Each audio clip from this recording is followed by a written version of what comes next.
अनंत दुख का कारण है। ऐसे कार्य की प्राप्ति, सम्यक दर्शन ज्ञान चारित्र रूपी निर्मल पर्याय की प्राप्ति, जिनवाणी माता के माध्यम से अपने आत्मा को समझना। अपना जो आत्म वस्तु है वह परद्रव पर भावों से भिन्न है और अपने ज्ञानादि अनंत गुणों सहित तीनों काल विद्यमान है। ऐसे ज्ञायक प्रभु परमात्मा का जिनवाणी माता के द्वारा परिचय करके तत्पश्चात शरीर रागादिक ये सब कर्मकृत वस्तुएं हैं, इनका हमारे आत्मा के साथ में किसी प्रकार का कोई संबंध नहीं है। इस प्रकार से सम्यक वेद ज्ञान पूर्वक शरीर रागादिक को परद्रव प्रभाव जानते हुए अपनी जो चेतनेश्वर वस्तु है, जो ज्ञानादि अनंत शक्तियों का भंडार वाली है, ऐसे ज्ञायक प्रभु परमात्मा को सम्यक वेद ज्ञान द्वारा कर उसका अवलंबन लेना, उसका आश्रय लेना, तब जो द्रव्य के अंदर अनंत शक्तियां हैं उनकी पर्याय में अव्यक्ति हो जाती है, उसे अरिहंत परमात्मा धर्म कहते हैं। देखिएगा उसकी चर्चा आचार्य भगवंतों ने एक एक गाथा, एक एक कलश और टीका के माध्यम से हमें उस आत्म वस्तु को समझाया है। यहाँ पर विवाह चारित्र अधिकार चौथा अधिकार चल रहा है, जिसमें मुनिराजों के 28 मूल गुणों की मुख्यता से कथन आया है। अपन ने पंच महाव्रत का स्वरूप 56 नंबर की गाथा से यह चौथा अधिकार प्रारंभ होता है, जिसमें अपन ने मुनिराज के महाव्रत का स्वरूप अपन ने समझा था और 61वें नंबर की गाथा से मुनिराज की पंच समिति का वर्णन इसमें किया गया है। जो अपन ने 61 नंबर की गाथा और 3 कलश पद्म प्रमलधारी देव मुनिराज के समिति के बारे में पढ़े। यहाँ पर चौथा कलश चल रहा है, 84वें नंबर का कलश पाठ करते हुए अपन उसको आगे वह समझेंगे। निश्चय रूप समिति पाले तो जीव मुक्ति को प्राप्त करे, किंतु अरे रे समिति नाश से मुक्ति न हो भव में भटके। पद्म प्रमलधारी देव मुनिराज यह बताते हैं कि इस संसार में उन जीवों का जन्म होता है जो अपनी पर्याय में निश्चय रूपी समिति को नहीं पालते हैं। वे जीव ही वास्तव में संसार में रुलते हैं और जो जीव निश्चय रूपी समिति को पालते हैं वे जीव मुक्ति को प्राप्त करते हैं। मुक्ति यानी अपनी पर्याय में अनंत दर्शन, अनंत ज्ञान, अनंत सुख, पूर्ण शुद्ध निर्मल पर्याय को प्राप्त करते हैं। निश्चय समिति उसे कहते हैं कि अपनी आत्मा को अपना जानना, अपनी आत्मा को अपना मानना और अपनी आत्मा में ही रमण करना, उसे वास्तव में निश्चय समिति कहते हैं। सम्यक प्रकार से अपनी आत्मा में रमण करना वह कहलाती है निश्चय समिति। और व्यवहार समिति कहलाती है 28 मूल गुण का जो पालने का जो स्वभाव होता है वह वास्तव में व्यवहार समिति कहलाती है। तो यहाँ यह बताया जा रहा है जो जीव अपनी पर्याय में निश्चय समिति को नहीं पालते हैं, जो आत्मा जो जीव अपनी पर्याय में निश्चय समिति यानी शुद्धता की प्रकटता नहीं करते हैं, वे जीव इस संसार में रुलते हैं। और जो जीव यह कार्य करते हैं अंतरोन्मुखी उपयोग के द्वारा अपनी आत्मा की साधना और आराधना करते हैं, जिन्होंने अपनी पर्याय में शुद्धता प्रकट की है, वे जीव मुक्त रूपी लक्ष्मी को भी प्राप्त कर लेते हैं। इस प्रकार की सुंदर चर्चा इस कलश के माध्यम से पद्म प्रमलधारी देव समस्त जगत के जीवों को यह संदेश देते हुए कहते हैं, देखिएगा यहाँ पर अपनी चर्चा प्रवचन रतन चिंतामणि के माध्यम से यहाँ चल रही है। पूज्य गुरुदेव श्री ने इस कलश का जिस प्रकार से भाव खोला है वो अपन यहाँ पर पढ़ रहे हैं।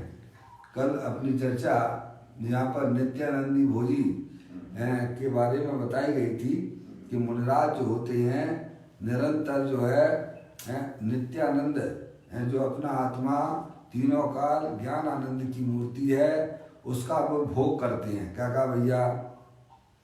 मुनिराज उसे कहते हैं जो निरंतर अपनी आत्मा का भोग करें।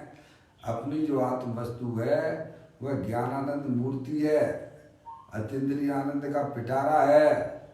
तो मुनिराज समस्त परद्रव प्रभावों का अवलंबन छोड़ते हुए एकमात्र अपने ज्ञायक प्रभु परमात्मा का अवलंबन लेते हैं, उसका भोग करते हैं। कैसे उन्हें मुनिराज कहते हैं? समझ में आए भैया? बाहर की मात्र निर्वस्त्र अवस्था हुआ तो मुनिराज का स्वरूप नहीं है, समझा? वो तो बाहरी है, वो तो शरीर का है। लेकिन जो अपने आत्मा में निरंतर मस्त रहते हैं, समझ में आया भैया? ऐसा आत्मा सबके पास में है। एक इंद्रिय जीव हो, दो इंद्रिय जीव हो, तीन इंद्रिय जीव हो भैया, चार इंद्रिय हो, संगी हो, असंगी हो, चार गति 84 लाख वाला कोई भी जीव हो, सब जो आत्माएं जो हैं वे नित्यानंद स्वरूप वाले हैं। मुनिराज ने उसको स्वरूप जान लिया है, सम्यक दृष्टि उस स्वरूप को पहचानता है तो वो उसका भोग करता है। समझ में यार आगे बात? समझ में? उसे ही वास्तव में ज्ञानी कहते हैं जो अंतरोन्मुखी उपयोग के द्वारा अपनी ज्ञायक प्रभु परमात्मा का अवलंबन लेता है, आश्रय लेता है, उसका भोग करता है, उसे ही वास्तव में ज्ञानी कहते हैं। समझ में आया भैया? ऐसी वस्तु हमारे आपके पास सबके पास में है। हमें मात्र जो है जनवाणी माता के द्वारा वह सच्चा ज्ञान करना है। और जनवाणी हमें बताती है कि तुम जो है स्त्री नहीं हो, पुरुष नहीं हो, ये तो जो है ये जड़ है, उद्गत है, परद्रव है, तुम तो जानने देखने वाले आत्मा हो। और जो आत्मा में जो विविध प्रकार की मूल आदेश के उत्पन्न होते हैं, इच्छाएं जो होती हैं भैया, वे सब कर्म उदय जनित अवस्था है। इसीलिए इनको कर्म जनित जानते हुए इनका लक्ष्य छोड़ देना चाहिए, उन्हें अपना नहीं मानना चाहिए, उन्हें अपना नहीं जानना चाहिए। अंदर में है ना चेतनेश्वर वस्तु, ज्ञानानंद मूर्ति है ना, निरंतर 24 घंटा बैरमुखी होकर सुख के लिए इधर उधर घूमा करते हैं भाई। तो ज्ञानी कहते हैं वहाँ तुम्हें जाने की जरूरत भी क्या है, सारी चीज तुम्हारे अंदर पड़ी हुई है ना, तुम उसी को जान लो ना। समझ में आई है? तो तुम्हारा जीवन भी सिद्धों की श्रेणी में गिनने लायक हो जाएगा। समझ में आए भैया? देखिएगा अब देखिएगा ये चर्चा इस प्रकार की कल अपन ने पढ़ी कि मुनिराज जो होते हैं नित्यानंदी भोजी होते हैं, यानी अपने ज्ञायक प्रभु परमात्मा का निरंतर भोग करते हैं। है भैया? अब देखिएगा यहाँ पर 96 पर ये चर्चा है अपनी। यदि जीव निश्चय रूप समिति को उत्पन्न करे तो वह मुक्ति को प्राप्त करता है। ये प्रथम लाइन है पदम प्रबंधारी के मुनिराज ने लिखी है, उसका गुरुदेव श्री उसका खुलासा करते हुए हमें समझाते हैं। यदि जीव निश्चय रूपी समिति को उत्पन्न करे तो वह मुक्ति को प्राप्त करता है, मोक्ष रूप होता है। समझ गए आप? अब देखो गुरुदेव श्री इसका खुलासा करते हैं, पढ़ते हैं।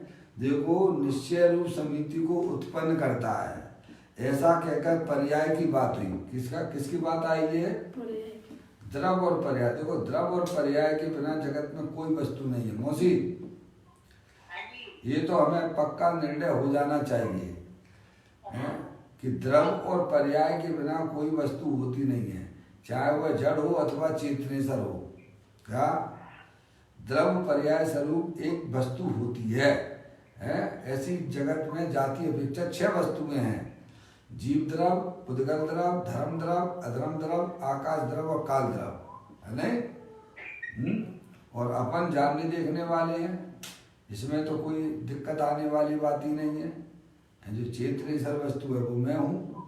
तो अब उसकी बात करते हैं कि द्रव्य जो वस्तु है वह तो नित्यानंद प्रभु है, तीनों काल विद्यमान वस्तु है, अनंत शक्तियों के भंडार वाला है। जो निगोद में सोई मुझ में सोई मोक्ष मजाल, अंतर भेद कछु नहीं है, भेद नहीं संसार। तो ऐसा जो ज्ञान होता है वो द्रव्य में होता है कि गुण में होता है कि पर्याय में होता है? हमारा आपसे प्रश्न है।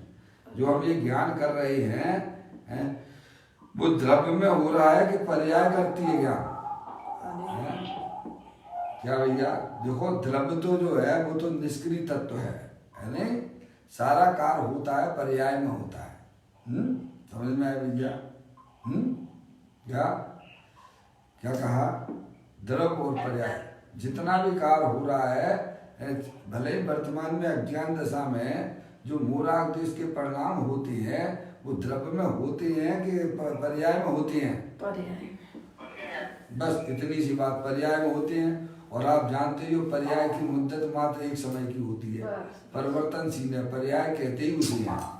क्या पर्याय जो है ना वो परिवर्तनशील है। हमारी आत्मा में कैसा भी परिणाम, कैसा भी दुख का परिणाम हुआ है, क्या वह मात्र उसकी मुद्दत एक समय मात्र की है। और वह पर्याय जो है अपने त्रिकालिक ध्रुव भगवान आत्मा के अंदर प्रवेश नहीं करती है। समझ में आई? तो यहाँ कुछ गुरुदेव श्री हमें समझाते हैं कि यहाँ जो बात की जा रही है निश्चय रूपी समिति को उत्पन्न करे है, तो उत्पन्न करे वह पर्याय की बात है। क्या समझ गए? किसकी बात? हो निश्चय रूप समिति को उत्पन्न करता है, करता है। ये पुरुषार्थ हमें क्यों नहीं दिखता है? हम जैसे आत्मा आत्मा की बातें करते हैं तो हमें लगता है तो फिर अपना पुरुषार्थ ये क्या है? तो ये है ना पुरुषार्थ कि अपनी जो द्रव्य के अंदर अनंत शक्तियां हैं उन्हें पहचान कर उन्हें पर्याय में व्यक्त करना। भैया ये काम क्यों नहीं दिखता है? सबसे बड़ा काम है। क्या कहा? जब आत्मा की बात करते हैं तो ऐसा लगता है कि भैया तो क्या है, कोई काम आत्मा आत्मा ही बातें करते हैं। अरे भाई साहब, आत्मा आत्मा की बातें करते हैं तो आत्मा ही तो तुम और हम हो। एक समझने वाले तो हम आप ही तो है ना। क्या ये क्या इसको दीवारों को समझाना क्या? समझ में आया भैया? तो आत्मा की बातें करना है तो उसका मतलब ये है कि तुम अपने आत्मा को पहचानो जो तुमने आज तक पहचाना नहीं है। समझ में आया? और वो जो आत्म वस्तु है वो ज्ञान आदि अनंत शक्तियों के भंडार वाली है। समझ गया है? और उन शक्तियों को पहचान कर अपनी पर्याय में व्यक्त करना। क्या करना? जो कर्ता शब्द दिया है ना, कर्ता पुरुषार्थ वाचक होता है। क्या है भैया? अपन तो शरीर की क्रिया को पुरुषार्थ मानते हैं, मोराग देश की उत्पत्ति को पुरुषार्थ मानते हो भाई। ज्ञानी कहते हैं अरे तुम उसका तो कुछ कर ही नहीं सकते हो। तो क्या कहा भैया? वो तो परद्रव्य है, प्रभाव है। अगर तुम्हें कोई करने की अगर कोई बात है तो जो अपनी आत्मा में अनंत शक्तियां हैं उन्हें पर्याय में व्यक्त करना। क्या करना भैया? अभी आपको कला सीखना पड़ेगी। क्या कहा? हर चीज की कला होती है ना भैया। बस ये जिसके पास में आ गई है समझ लेना, अब वह जीव कभी भी संसार में रकड़ पट्टी नहीं करेगा, कभी भी कीड़े मकोड़े नहीं होगा, कभी भी नारकी नहीं होगा, हीन पर्यायों में तो जाएगा ही नहीं। क्या कहा भैया? तो यहाँ कहते हैं निश्चय रूप समिति को उत्पन्न करता है भैया। ऐसा कहकर पर्याय की बात हुई है। कैसे कहे? पर्याय की बात की है ना पदम प्रमल धाई देव मुराज ने, जो अपनी आत्मा की पर्याय में निश्चय समिति प्राप्त करता है वह जीव में मोक्ष रूपी लक्ष्मी को प्राप्त करता है, वो हकदार है। अरे भाई इंजीनियरिंग की नौकरी किसे मिलेगी? ईमानदारी से बताइए आप, इंजीनियर की नौकरी किसको मिलेगी?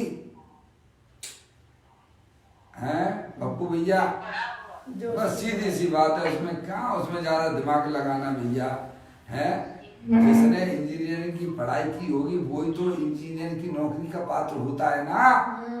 है वो यही तो कह रहे हैं कि मोक्ष रूपी लक्ष्मी किसे मिलेगी? हाँ दोबारा बोलना। जो आत्मा को जाने आत्मा को जाने मतलब अपने आत्मा का आश्रय ले।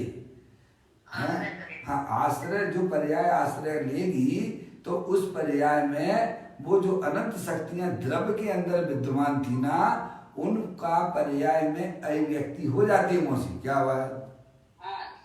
ये कला आ जाए बस, समझ में आई कि नहीं आई? है हाँ, जैसे कोई है हाँ, सम्यक ज्ञान कला है। हाँ भाई, क्या बढ़िया बात की भैया। आप रूप को जान पनो सो सम्यक, आप रूप को जान पनो सो सम्यक ज्ञान कला है। और पर द्रव्य से भिन्न आप में रुचि। देखो, अपने आत्मा की रुचि हो भाई साहब, जब तक आपको अपनी कदर नहीं है, इज्जत नहीं है, तो आप क्या करोगे बताओ? आप ही अपनी आत्मा की इज्जत नहीं करते हो, आप अपनी इज्जत नहीं करते हो। गजब हो गया, अनंत काल हो गया भाई। अब तो समझने का टाइम आ गया, समझ के काम करने का टाइम आ गया भैया। पामर बने घूमते रहते हैं भैया, मुझे ये दे दो, मुझे वो दे दो। अच्छा लगता है कि आत्मा को ऐसी पहचान कर लो कि सब कुछ मेरे आत्मा के अंदर ही विद्यमान है, मुझे कहीं भी पर द्रव्य के पास जाने की बिल्कुल भी जरूरत नहीं है। यह अनंत परमात्मा का संदेश है, आदेश है। क्या भैया? कहते हैं निश्चय समिति को उत्पन्न करता है, ऐसा कहकर पर्याय की बात हुई है भैया। अब ये हमें पुरुषार्थ लगना चाहिए भाई साहब। हम तो क्या समझते हैं, मुनि बन जाओ, मुनि बन जाओ। अरे भाई साहब, मुनि भी बन जाओगे, पहले अपनी आत्मा का ज्ञान तो करो। पहले ये निर्णय करो कि मैं मनुष्य नहीं हूँ, मैं स्त्री नहीं हूँ। क्या कहा भैया? मैं तो चेतनेश्वर भगवान आत्मा हूँ। मुनि की पर्याय भी आ जाएगी, उसकी चिंता मत करो। पहले सच्चा ज्ञान करो। पहले ये तो पहले एक घड़ा तो जरा सीधा लगाओ, फिर उसके ऊपर सब सीधे घड़े लगने वाले हैं। समझ में आया भैया? अभी एक घड़ा ही उल्टा तुमने रख लिया, मैं मनुष्य हूँ, तो फिर आप मनुष्य हो तो ये स्त्री किसकी है भैया?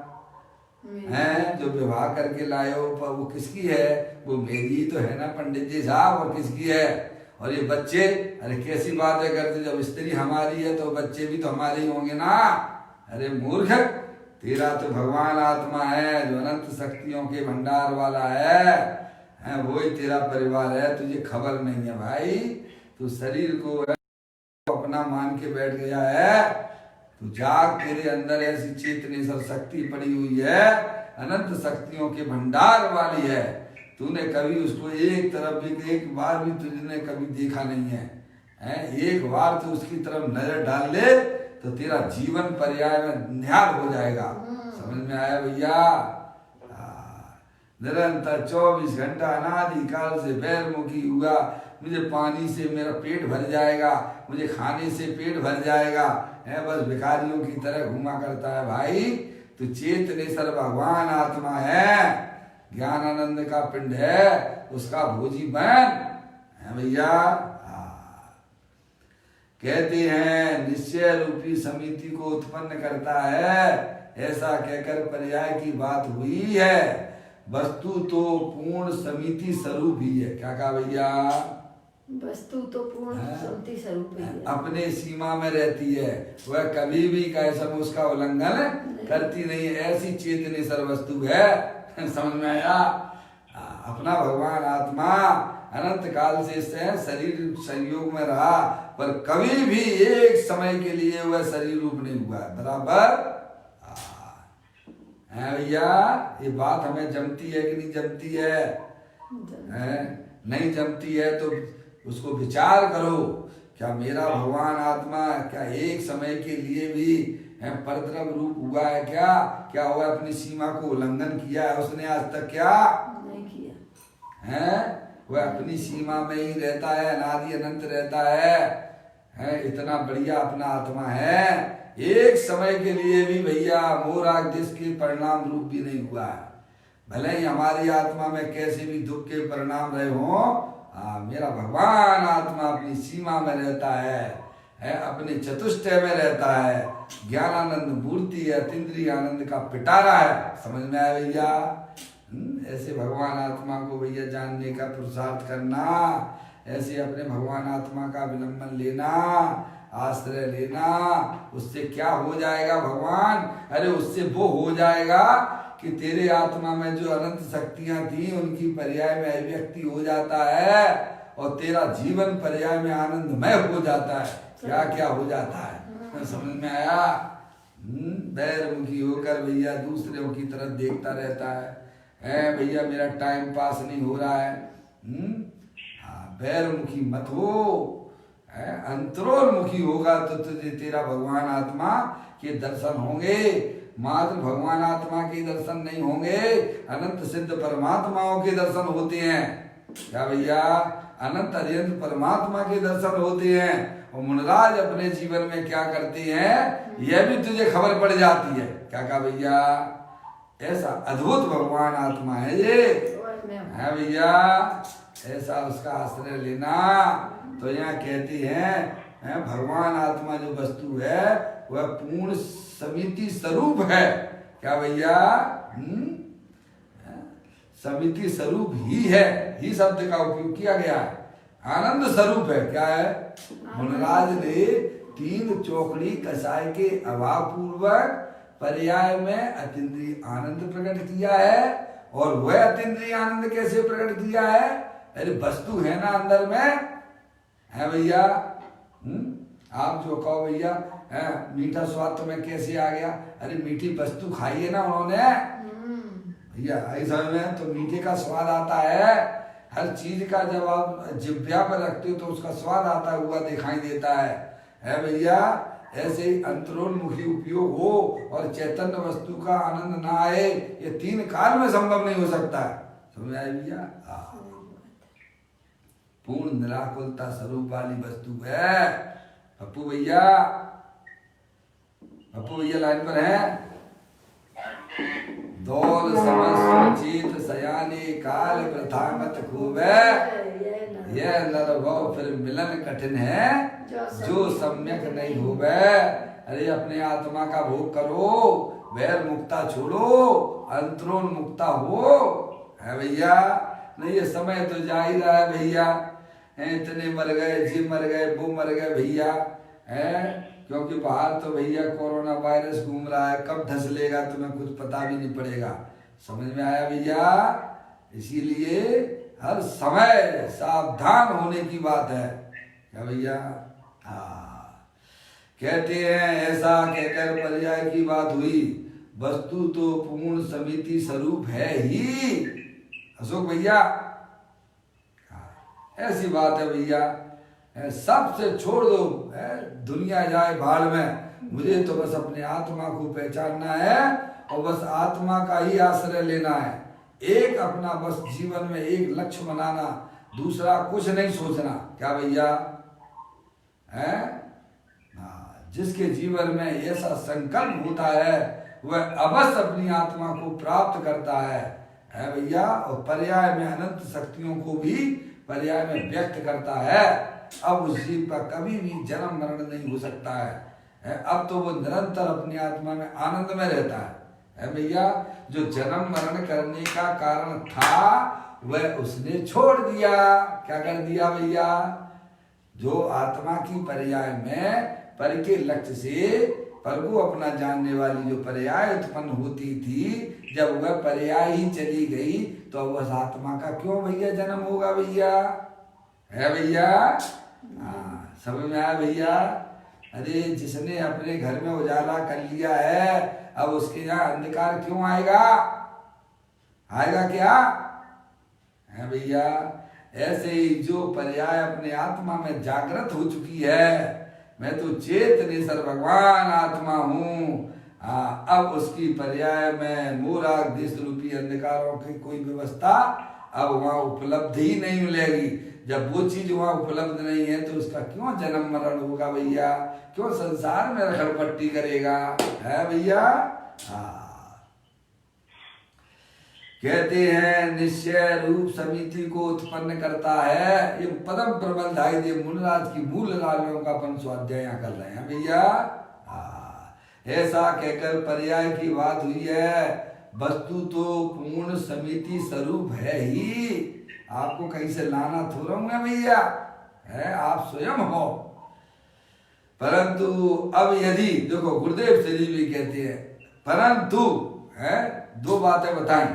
वस्तु तीनों काल अतीन्द्रिय आनंद स्वरूप है और उसको अपनी पर्याय में व्यक्त करता है। दो बातें आ गई ना, एक वस्तु है और एक पर्याय है। समझ में आया भैया? और दोनों चीजें हमारे पास में है, चिंता मत करना। अरे जिसके घर में मूल रजिस्ट्री है मकान की प्लाट की पड़ी हुई है, क्या वह फोटो कॉपी के लिए तड़पेगा? क्या नहीं तड़पेगा है भैया? जिसके घर में मूल कॉपी पड़ी हुई है, मूल रजिस्ट्री पड़ी हुई है, वो कभी भी फोटो कॉपी के लिए तड़पेगा नहीं। उसे मालूम है भाई साहब।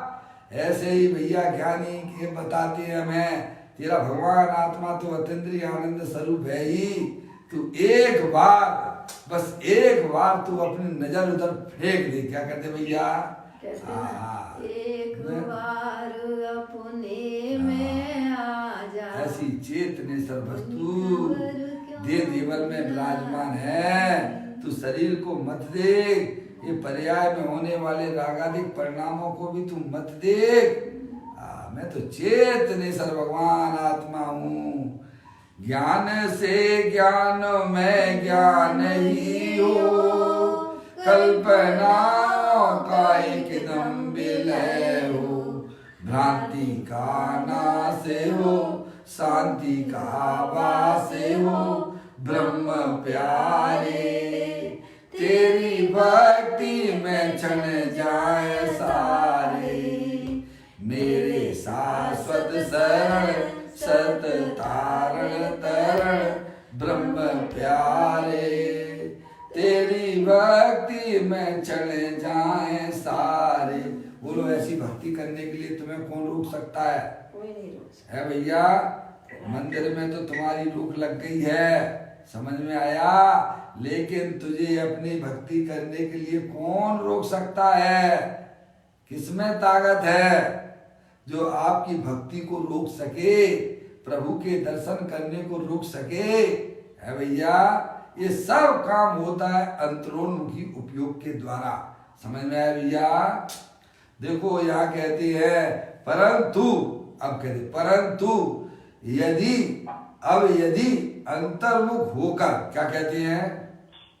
सारी बातें भैया है बैर मुक्ता छोड़ना पड़ेगी भैया। वहां बैर मुक्ता में पामरता है, बैर मुक्ता में दुख है अंतरोल मुक्ता में आनंद पड़ा हुआ है भाई। एक बार, केवल एक बार ये कला सीख लो। इसके लिए मनुष्य पर्याय मिलती है, बस समझना है। समझ में आए? ये जड़ की क्रियाओं के लिए नहीं। समझ में आया? अंदर में अपनी शक्तियां जगाओ, अंदर में चिंतन को बढ़ाओ। है भैया। कहते हैं अब यदि अंतर्मुख होकर, अंतर में जितने गुण है, क्या कह रहे? अंतर्मुख होकर है, अंतर्मुख होकर अंतर में है, अंदर जितने गुण है आत्मा में। कितने गुण है आत्मा में? बोलो भैया। गुरुदेव श्री उसका कैलकुलेशन करके बताती है। जीव कितनी है भैया इस जगत में? अनंत है। समझ में आए? पार नहीं है उन जीवों का। पूरे लोकाकाश में अनंत जीव ठसा ठस भरे हुए हैं। क्या भैया? जीव अनंत और उनसे अनंत गुणे पुद्गल द्रव्य है।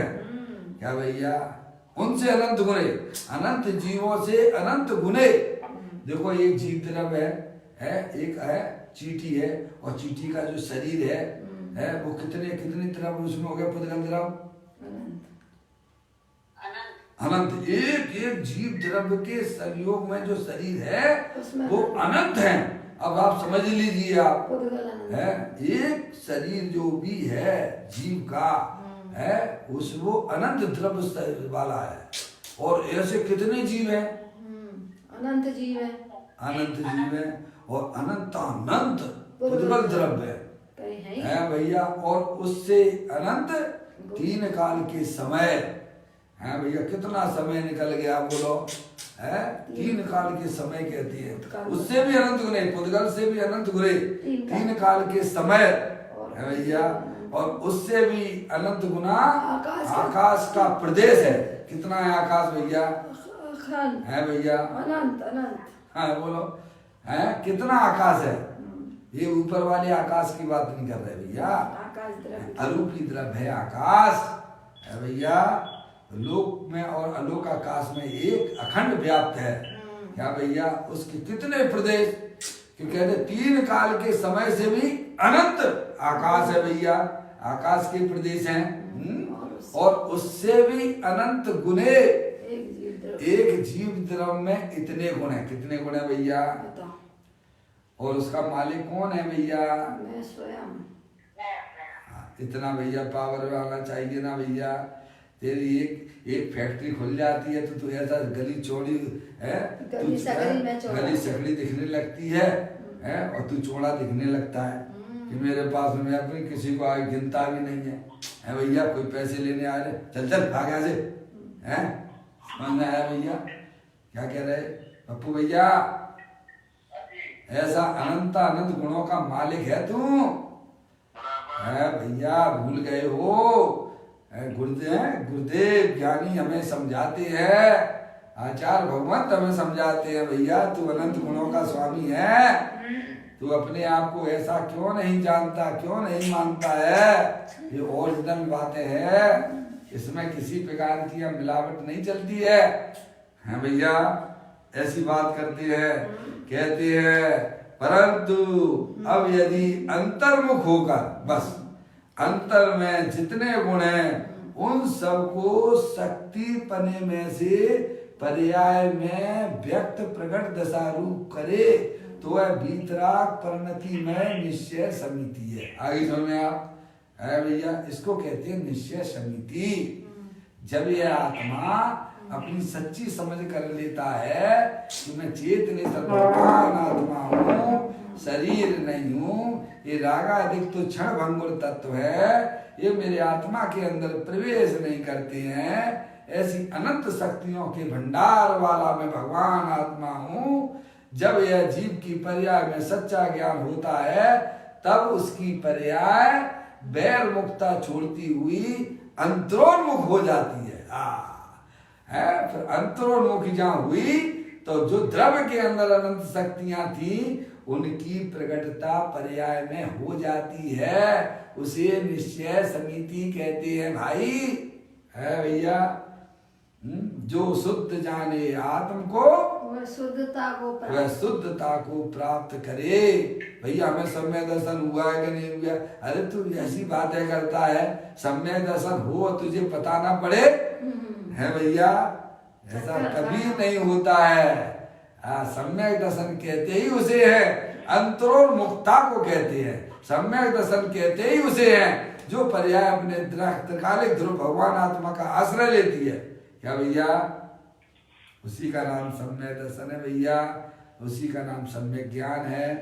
जो अपनी आत्मा में मस्त हो जाती है पर्याय भैया, उसी का नाम सम्यक चारित्र है भैया। कहते हैं यदि अंतर्मुख होकर अंतर में जितने गुण हैं उन सबको शक्ति पने में से पर्याय में व्यक्त प्रकट दशा रूप करे। है आप नीचे जो है जमीन के अंदर खोदोगे खोदोगे खोदोगे, अरे कितना भी खोदोगे आगे आखिरकार पानी मिलेगा ना तुमको। घबराते कितना कितना पानी होगा उसमें है। अब खोदा ही नहीं भाई साहब, अब पानी अब क्या करें? तू मेहनत भी नहीं करना चाहता है भैया।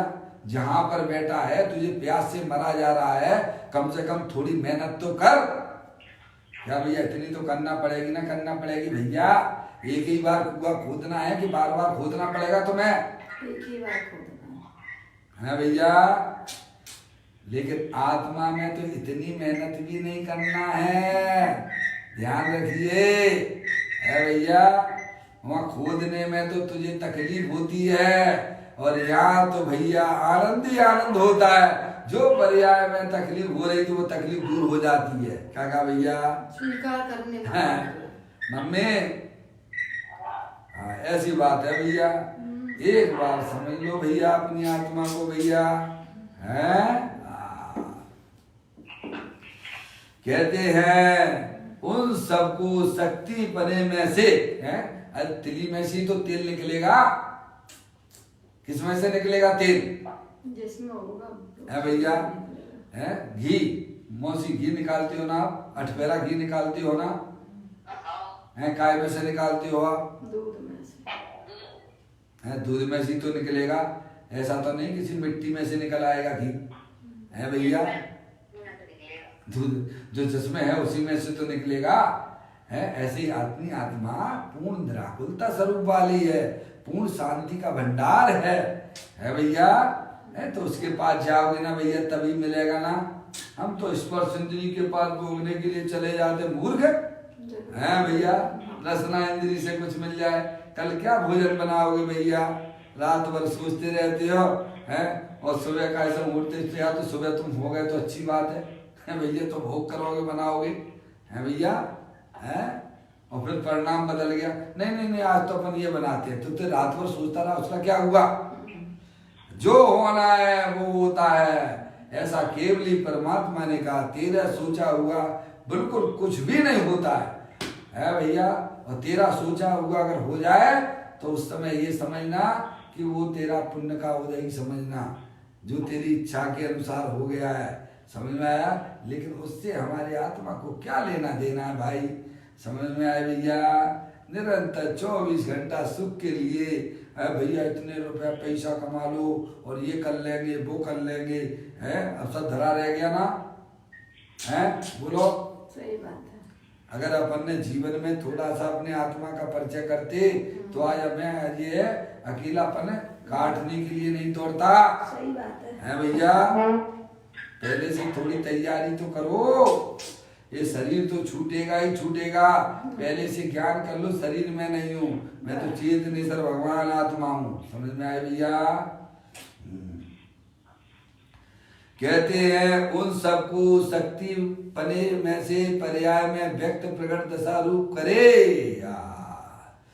तो वह वितराग परिणति में निश्चय समिति है। और ऐसी निश्चय समिति उत्पन्न करे तो मुक्ति को मोक्ष को प्राप्त होता है? अब बोलो किसकी समझ में नहीं आता ऐसी इन शब्दों को? बताइए आप, है? हमने धर्म को समझ लिया वह क्रिया कांड में, है भैया? और सब बंद हो गया तो रोने बैठने लग जाता है। अब क्या करें मूर्ख, है भैया? मेरा तो सब कुछ छूट गया भैया, है भैया? अरे ज्ञान करो। जिनवाणी माता इसीलिए जो है स्वाध्याय को परम तप की संज्ञा दी गई है ग्रंथों में। क्या कहा है? स्वाध्याय परम तप है। स्वाध्याय को परम तप क्यों कहा है? कि हमारी बहुत सारी अज्ञानता जो है वो पर्याय में दूर हो जाती है। क्या भैया? समझ में आए भैया? जो पर से सुख की मानने की जो हम कल्पना किया करते थे वो हमारी कल्पनाएं धराशायी हो जाती हैं और अपना आत्मा उसे प्राप्त हो जाता है। कहते हैं ऐसी निश्चय समिति उत्पन्न करे तो मुक्ति को मोक्ष को प्राप्त होता है। ये किया था किसने? महावीर भगवान ने। समझ में आया? इतने जितने तीर्थंकर हुए हैं, जितने सिद्ध परमात्मा हुए, सब एक ही काम करते हैं, दूसरा कोई काम नहीं किया उन्होंने। समझ आया भैया? क्या? अपने गायक परमात्मा को पहचाना और ये शरीर राग आदि के सब परमपरत वस्तुएं हैं, इनसे हमारा किसी प्रकार का कोई संबंध नहीं है। क्या भैया?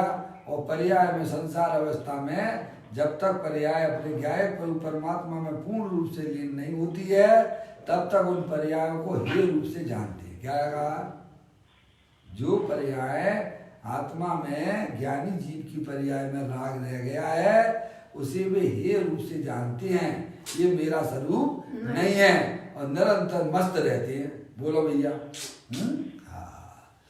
अब कहते हैं वो जीव जो है वो जीव मोक्ष को प्राप्त करता है, यानी अनंत दर्शन, अनंत सुख, अनंत वीर की पर्याय उसे प्राप्त होती है। समझ में आया भैया? देखो निश्चय समिति वाला मोक्ष को प्राप्त होता है? परंतु जिसे बीच में व्यवहार इंद्रिया समिति आदि आती है, क्योंकि अभी उसकी पर्याय में पूर्ण वीतराग दिशा प्रकट नहीं हुई है। या मम्मी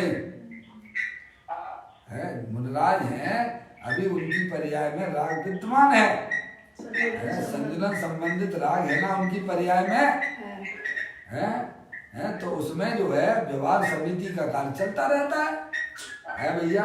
समय दृष्टि जीव भी है, उसको दृष्टि